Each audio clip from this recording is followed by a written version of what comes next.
Assalamualaikum warahmatullahi wabarakatuh.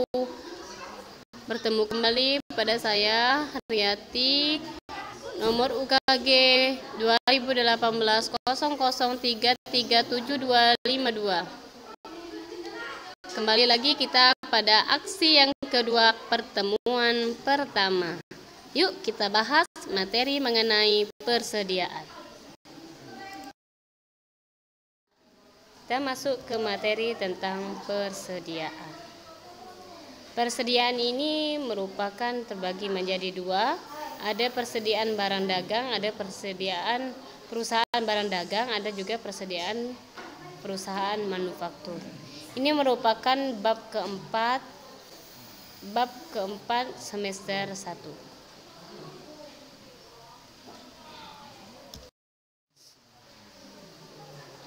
Tujuan pembelajaran pada aksi yang ketiga pertemuan pertama, peserta didik menjelaskan pengertian persediaan, peserta didik mengidentifikasi klasifikasi persediaan, peserta didik menjelaskan sistem pencatatan persediaan, peserta didik menerapkan sistem pencatatan persediaan, peserta didik membuat kartu persediaan, dan yang terakhir, tujuan pembelajaran peserta didik dapat mencatat kartu persediaan.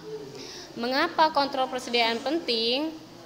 Karena persediaan adalah aset yang signifikan dan untuk kebanyakan perusahaan merupakan aset yang terbesar.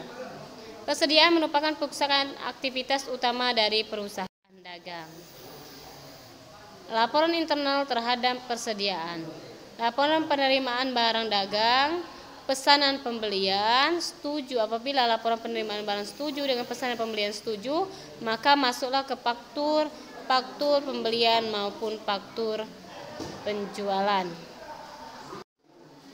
Metode penilaian persediaan berikut ini adalah metode penilaian persediaan barang yang didasari oleh sifat barang. Perlu Anda ketahui sebelum mengetahui metode pencatatan persediaan.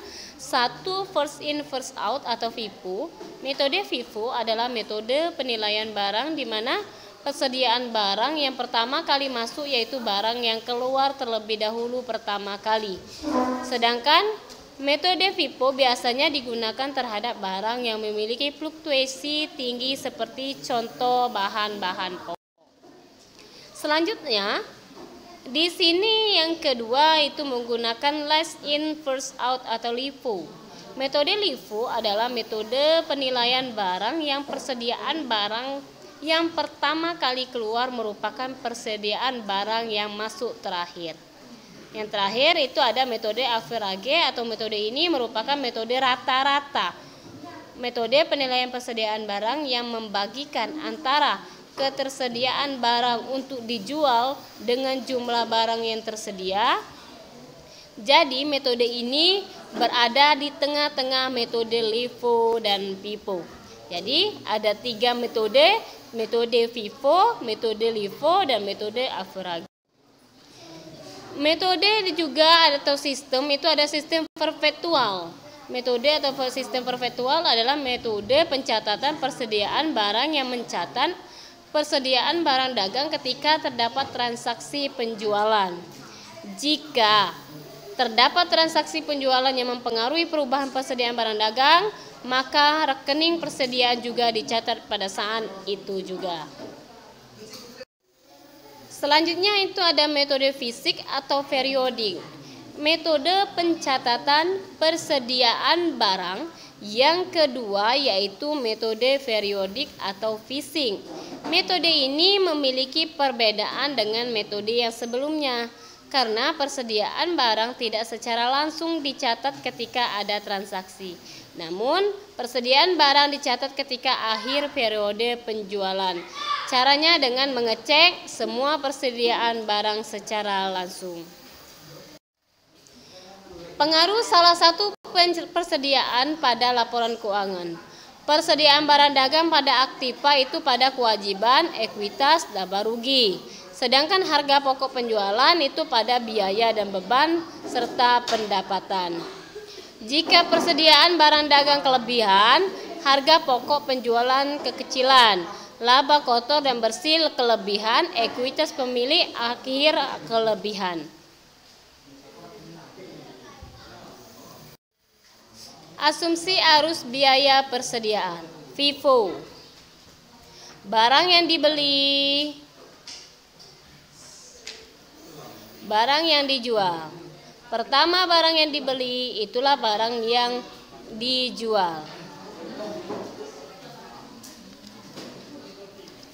FIFO, barang yang dibeli, barang pertama juga yang dijual.